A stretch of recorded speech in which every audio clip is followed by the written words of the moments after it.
ፍቅሬለን ጠፊኡ ኣብ ዝበሃለሉ እዋን ካብ ጎንደር ዝተሰምዐ ዜና ግን ንብዙሓት ኣገሪሙ ካብ ምግራም ሓሊፉ እውን ብንብዓት ኣራጭው እዩ ኣዝዩ ብጣዕሚ ዝገርም ታሪክ መናእሰይ በዘልክዕ ብፍቅሪ ሰኺሮም እስካዕ ሞት ክጓዓዙ እንትመርፁ ምርኣይ ካብ ዝንላዓሊ ኣዝዩ ዘገርም ዘሕዝን ታሪክ የለን ሮሚዮ ኤንድ ጁልየት ዝበሃሉ ናይ ፍቅሪ ታሪክ ኣብ ፊልሚ ተዓዚምና ክንዲ ዝኸፍቅረሎ ዶ ኢልና ተገሪምና ነርና ፍቅር እስከ መቃብር ዝብል ናይ ኣምሓርኛ መጽሓፍ እውን ኣብ ታሪክ ናይ ፍቅሪ ዝለዓለ ተቐባልነት ክረኽቡ ዝኽኣሉ ቀልቢ ብዙሓት ካብ ዝሰሓቡ ታሪካት ኮይኑ ሓሊፉ እዩ ይኹን እምበር እዞም ክልተ ብፊልምን ብመጽሓፍ እንፈልጦም ናይ ፍቅሪ ታሪክ ኣብ ጎንደር ነፍሲ ዘሪኦም ብተግባር ኣብ ሶሙን እዚ ተራእዮም ኣለዉ ዶክተር ኣብነዘርን ዶክተር ሜሮን ዝተባሃሉ ኣብ ጎንደር ዩኒቨርሲቲ ተማሂሮም ናይ ስራሕ ዕድል እውን ኣብቲ ዩኒቨርሲቲ ዝረኸቡ ክልተ መናእሰይ ንፍቅሪ ዝኸፈልዎ ዋጋ ንብዙሓት ኣገሪሙ ንብዓት ዘራጭዎ ኮይኑ ይርከብ ዶክተር ኣብነዘር ቀጻሊ በዓልቲ ገዛ ኮይና ውላድ ክትሕቁፈኒ ኢሉ ዝተመነያ ዶክተር ሜሮን ከቢድ ሕማም ያጋጥማሞም ብህይወት እትተርፈሉ ዕድል ከም ዘይብላ ይንገረም ኣብነዘር እውን ብዘለዎ ሞያዊ ክእለት ተጠቂሙ ኣፍቃሪቱ ካድሕን لعل تحدن تبلم فتصيم كم زي خون يردم نزز ترد أبينيزر زو سودو سقمتم نبوز حتى قريمو لب سيرويوم سلام تاي رسعنا كمل لكم كورات فتوات تخطاتلتي سابوعين لما عنتون أبزي أقرام تاريك تنتر إسلام فقر اللون زبل حتو ملاش صحابة تاريك نكاف لكم ينام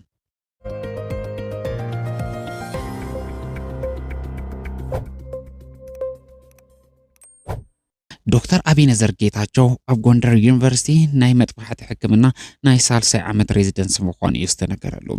ኣብ ቲክቶክ ድማ ብዛዕባ ጥዕና ትምህርቲ ብምሃብ ብሚልዮናት ዝረኣይዎ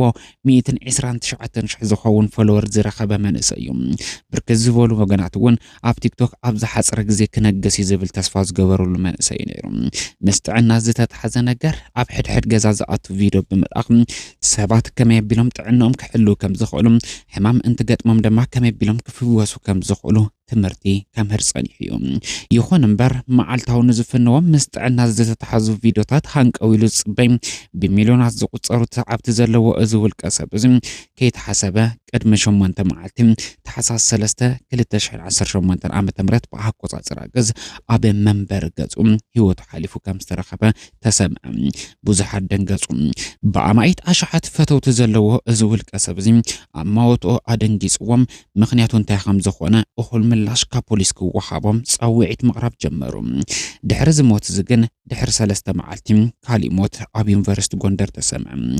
ውሽጢ ሓደ ሰሙን እውን ኣብ ዩኒቨርሲቲ ጎንደር ክልተ ዶክተራት ህይወቶም ክሓልፉ ምስ ምኽኣሎም ተታሒዙ ኣብ ዩኒቨርሲቲ ጎንደር እንታይ ተፈጢሩ ንዝብል ሕቶ ብሰፊሑ ክልዓል ምኽንያት ኮይኑ እዩ 16 ማለት እውን ድሕሪ ናይ ኣብነዘር ሞት ድሕሪ 3 መዓልቲ ህይወታ ከም ዝሓለፈት ዝተሰምዐት ዶክተር ሜሮን ደመለም ኣብ ዩኒቨርሲቲ ጎንደር ናይ ሕክምና ጥዕና ሳይንስ ኮሌጅ መምህር ኮይና ተሰርሕ ዝነበረት መንእሰይ ምዃና እዩ ዝተነገረላ እዛ መንእሰይ ቅድሚ 3 ዓመት ብሃንደበት ዝሓዛ ሕማም ፈጺሙ ክድሕን ከም ዘይኽእልን ብህይወት እውን እትነብረሉ ግዜ ሓጺር ከም ዝኾነ ተነጊርዋ ነይሩ በዚ ምኽንያት እውን ን3 ዓመት ኣብ ኣዲስ ኣበባ ኣብ ዝተፈላልዩ ዓበይቲ ሆስፒታላት ሓዊሱ ኣብ ጎንደር ዩኒቨርሲቲ ኣብ ዝርከብ ሆስፒታል እውን ተደጋጋሚ ናይ ሕክምና ክትትል ዋላ እኳ እንተተገብረላ ህይወታ ግን ክድሕን ኣይከኣለን ብሃንደበት እቲ ሕማማ ናብ ዝኸፍአ ደረጃ በፂሑ ብዝብል ተሓሳስ 3 ናብ ሆስፒታል ኣትያ ዝደቀሰት እንትትኸውን ድሕሪ ናይ 3 መዓልቲ ናይ ሆስፒታል ጸንሒት ህይወታ ክትቅጽል ከኣለት ህይወታ ክትሓልፍ ከኢላ እያ ኣብዚ ጉዳይ እንታይ ዓይነት ናይ ፍቅሪ ታሪክ ኣሎ ክትብሉ ትኽእሉ ኢኹም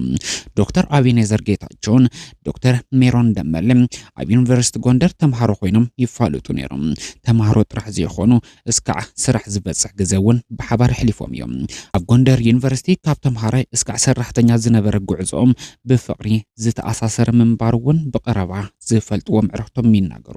ክልቲኦም ፍሉይ ፍቅሪ ነይርዎም እቲ ሓደ በዘይቲ ሓደ ክነብር ከም ዘይኽእል ዘመላኽት ንብዙሓት ዘቕንዕ ፍቅሪ ነይርዎም ከይዱ ግን ንኽልቲኦም ልብ ዝሰብር ዜና ተሰምዐ ዶክተር ሜሮን ደመለ ብዝገጠመ ሕማም ብህይወት ክትነብር ከም ዘይትኽእል ዘረጋገጽ ከቢድ ዝተባሃለ ሕማም ከም ዝገጠማ ተነገረ እዚ ሕማም እንታይ ከም ዝኾነ ንጹር ኣይተገበረን ግን ዶክተር አቤኔዘር ካብ ዝኾነ ግዜ ንልዓል ኣፍቃሪቱ ብህይወት ክትነብረሉ ትኽእል ዕድል ንምርካብ ዘይፈንቀሎ ዘይፀሓተሮ ነገር የለን ዕለታዊ ተግባሩ ኣፍቃሪቱ ብህይወት ክትጸንሐሉ ትኽእል ዕድል ንምፍጣር ይሰርሕ ምንባሩ እዮም ብቐረባ ዝፈልጡ ኣዕርኽቱ ዝጠቕሱ ብሞዩ ተሓጊዙ ኣፍቃሪቱ ክድሕን ዘይፈጠሮ ነገር የለን ሃይማኖቱ እንዳሰዓበ እውን ፈጣሪኡ ከድሕነሉ ለይቲ ምስ ቀትሪ ክጽልዩ ዝውዕል ኩሉ ኣዕርኽቱ ይመስክሩሉ ኣብዚ ጉዳይ እዚ ግን ሜሮን ሓደ ነገር እንዳበለት ትርብሾ ነይራ ኣነ ዝነብር ሰብ ኣይኮንኩን ኣተይ ዕፃ ፍልጥያ ኩሉ ነገር ሞኪርና ኢና ዝኸውን ነገር ኣይኮነን ስለዚ ናይ ባዕልኻ ህይወት ጀምር እንዳበለት ብተደጋጋሚ ትጮጮ ከም ዝነበረ ድማ ሕዚ እውን ናይ ቀረባ ምሕዝቶም ክጠቕሱ ይስምዑ ይኹን እምበር ዶክተር አቤኔዘር ጌታቸው ብፍቅሪ ሰኸረ ልቦም ንሞት ኢዱ ክህብ ዝደለየ አይመስልን ለይቲ ምስ ቀትሪ ኣፍቃሪቱ ትድሕነሉ መንገዲ ንምርካብ ዘይፍንቅሎ እምነ ከም ዘየለዩ ዝንገረሉ ከይዱ ግን እታ ክፍእቲ ዕለት በጽሕት ተሓሳስ 3 ሜሮን ደመለ ኣብ ዝኸፈ ሕማም ወዲቃ ሆስፒታል ከም ዝደቀሰት ተሰምዐ አቤኔዘር ብኹነታት ኣዝዩ ሓዘነ ልቡ ይስበር ኣብ ቲክቶክ ቪድዮ ብምልቃቅ እውን ድሕሪ ዝተወሰኑ ሰዓታት ናብ ኣፍቃሪቱ ናብ ሆስፒታል ብምኻድ ሒዙላ ዝመፀ ምሳሕ ካብ ደቂሳቶ ዝነበረት ቀስቂሱ ብምልዓል መጊብዋ በልክ መለሰሉ ይወፅም ተመሊሱ ምስከደውን ምስ ዓርኩ ኣብ ሓደ ገዛ ኮፍ ኢሎም ክጻወቱ ያምሲዩ ክድቀስ ርእሰይ ሕመንሎም ትራማዶል ገዚእ ክድቀስ ብምባልውን ፀረ ቃንዛ ንምግዛእ ናብ ሓደ ፋርማሲ ኣቱሞም ካብ ፋርማሲ ወፂም ናብ መደቀሲ ኣቱ መደቀሲ ምስኣተውን ምስ ወላዲቱ ጽቡቕ ተዛሪቡ ስሒቁ ተጻዊቱ ስልኩ ከም ዝዓጽዎ ስድሩውን ይገልጹ ድሕሪኡ ዘጋጠመ ግን ንብዙሓት ልብ ዝሰብር ዘደንገጸ እዩ ዶክተር አቤኔዘር ዘይልማዱ ኣብ ስራሕ ብጣዕሚ ይድንጉ ጥራሕ ዘይኾነስ ብጣዕሚ ይረፍድ በዚ ዝተደናገጹ መሳርሕቱም እንታይ ኮይኑ ኣብ ዝብል ጭንቅያቱሞ ጎረቤቱን መሓዙን ናብ ዝኾነ ዶክተር አበባው ደዊሎም ዶክተር አቤኔዘር ደሓን ምዃኑ አረጋግጸና ክብሉ ይጥይቁ ዶክተር አበባውን ናብ ዶክተር አቤኔዘር መንበር ገዛ ብምኻድ በሪ ኮኮሕ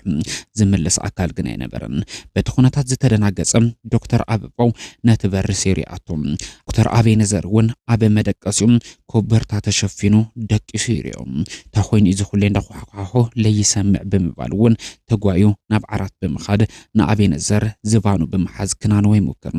አቤኔዘር ግን ምላሽ ዝህብ አይነበረን በቲ ኩነታት ኣዝዩ ዝተናናገጸ ዶክተር አበባው ብቁልጡፍነት ኮበርታን ተቀልዑም ካብ ኣፍ ዶክተር አቤኔዘር ዓፍራን ትወጽይሪ ጉንበ ሒሉውን ልብ ውቂዕቱ ክዕዘብን ተሞክረ አቤኔዘር እንዳተንፈሰ አይነበረን ብህይወት ከም ዘይነበረውን ይረጋገጽ ብቁልጡፍና ፖሊስ ጣብያ ብምድዋልውን ጥቆማ ይህብ ፖሊሳት ውን ተጓያም ናብቲ ገዛ ይመጹም ኩነታት አቤኔዘር ተተዓዘቦም ዝኾነ ይኹን መጉዳእቲ ከም ዘይበጽሖ ይረጋግጹ ወሳኺ ናይ ሕክምና ምርመራ አስከሬኑ ናብ ሆስፒታል ዝተላኸ እንትኸውን ድሕሪ ዝወፀ ሪፖርት ከም ዘመላኽቶ ግን ኦቨርዶዝ ዝኾነ መድሓኒት ተጠቂሙ ወይ ከዓ ካብ መጠን ንላዕሊ መድሓኒት ብምውሳዱ ህይወቱ ክሓልፍ ከም ዝኽኣለ ተጠቐሰ ዶክተር አቤኔዘር ተስፋ ተገይሩሎም ኣብ ጽቡቕ ደረጃ ክበጽሕ ከም ዝኽእል ተጽቢታው ዝግበረሉ እዋን ልቡን ቀልቡን ብዝሰረቐቶ ዶክተር ሜሮን ደመለ ናብቲ ዘይተርፍ ናይ ሞት ዓለም ሒዛቶ ክትከይድ ከም ዝኽኣለት ካብ ጎንደር ዝተሰምዐ ንብዙሓት ዘገረመ ናይ ፍቕሪ ታሪክ እንዳተባሃለሉ ይርከብ ዶክተር ሜሮን ደመለ ኣፍቃሪኣ ቅድሚ 3 መዓልቲ ዋላ እኳ እንተሞተ ኣብ ሆስፒታል ኣብ ዝኸፍአ ኩነታት ስለ ዝነበረት ሞት ኣፍቃሪኣ ከይንገራ ብጥንቃቐ ዋላ እኳ እንተተሓዘ ድሕሪ 3 መዓልቲ ኣሰር ኣፍቃሪኣ ስዒባ ናብቲ ዘይተርፍ ናይ ሞት ዓለም ከተምርሕ ክኢላ እያ ናይዞም ክልተ ፍቕራት ታሪክ ከመይ ርኢኹም ኣብዚ ሕዚ እዋን ፍቕሪ የለን ፍቕሪ እንተሃለወውን ብገንዘብ ዝሽየጥ ዝልወጥ ተባሂሉ ኣብ ዝነገረሉ እዋን ብገንዘብ ዘይትመን እንኮ ህይወቶም ምእንተ ፍቕሪ ክብሉ ህይወቶም ዝኸፈሉ ክልተ ዶክተራት ከመይ ርኢኹም ፍቕሪ ኣሎ ድዩ የለን ዝብል ነገር ድማ እስካብ ኮሜንት ሓሳብኩም ኣካፍሉና